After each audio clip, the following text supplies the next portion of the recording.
What's up, guys? Welcome to That Creative Life. It's me, James Mathis. I've been gone for a little while. I wonder why. This is why I have been gone for a while. But today we're going to talk about my 4 favorite EDC knives. So let's roll that intro and let's get started.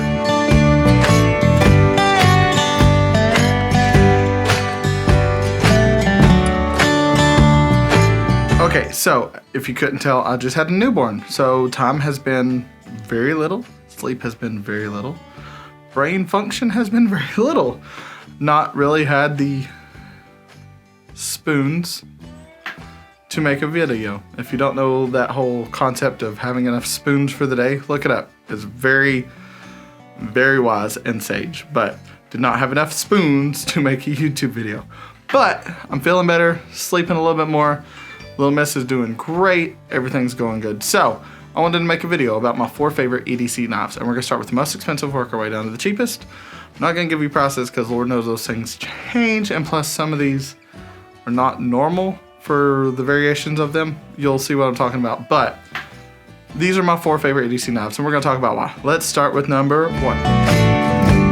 Up first, the most expensive is the Spyderco Paramilitary 2. It is a big boy. I got big hands, so it fits my hands good and properly.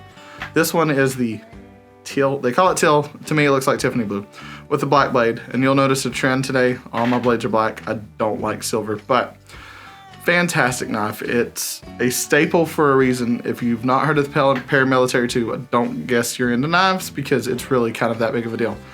But it has a compression lock, which means you press this and you can flip it closed. Or for people who are nervous to do that, you can close it, but you got to press down here, just like a folder, but it's on the back and a lot more secure. But this one in particular has the S90V steel, which means it is a very durable steel, holds an edge fantastically well, but is a pain in the derriere to sharpen. So I love using this one. I love carrying this one a lot, but I'm scared to use it too much because I'm not the best at sharpening knives. But Paramilitary 2, absolutely killer knife. Let's move on to number 2. Up next is the We Banter by Ben Peterson, formerly of Blade HQ. This is the green micarta version with the black blade. Absolutely incredible knife, S35VN steel. So really good steel, not quite as good as the last one, but easier to sharpen. So this one is one I like to carry a lot because it's so unassuming. It's so pocketable and small. I mean, you can see very tiny. And it's not gonna freak a lot of people out if I pull this out, especially if I just open it quietly and discreetly instead of, spider flicking it or thumb flicking it. Spider flicking, middle finger on the back side. Thumb flicking, like it sounds, thumb flick. So, We Banter, fantastic knife, highly recommend this one. This is probably one of my most recommended knives just because of the size and the function and the good steel and everything. Fantastic knife. Ben knew what he was doing when he made this one. Moving on. Up next, if you liked that first knife, the Paramilitary 2, but it might be too pricey for you, and you want to get into Spyderco because that whole flicking thing is just so cool, the Spyderco Tenacious has a nice long blade, fits comfortably in the hand because it is also a big boy, but is a lot cheaper because it's made in China versus the US. The other one is made in Golden, Colorado, which I think is cool because my mom lived in Colorado for a while. She just moved, but this one is made in China. G10 scales, crappy blade steel. It's 18 CR 13 MOV, which is not the best, but what it means is it doesn't hold an edge super well, but it's super easy to sharpen. So this is why it's my beater knife and my daily carry knife. This is the one that's in my pocket most of the time. Plus it's blacked out, and if you can't tell, I tend to have a thing for blacked out. Like even my watch is blacked out. But Spyderco Tenacious, highly recommend. I would love to get some copper scales for this. I feel like that would just look sick. And there's a whole thing coming with that, so just wait. I've got some stuff in the works that's gonna be pretty sick, so not gonna dive into that. Stag and Rose. Let's move on to the last one. Up next, Qsp Penguin. This is the carbon fiber version, which I regret immediately wanting the carbon fiber version because it is so slippery. I love those other ones because they have texture on them and you can get a good grip on them. With this one, it is slicker than a baby's butt. And I'm kind of an expert right now.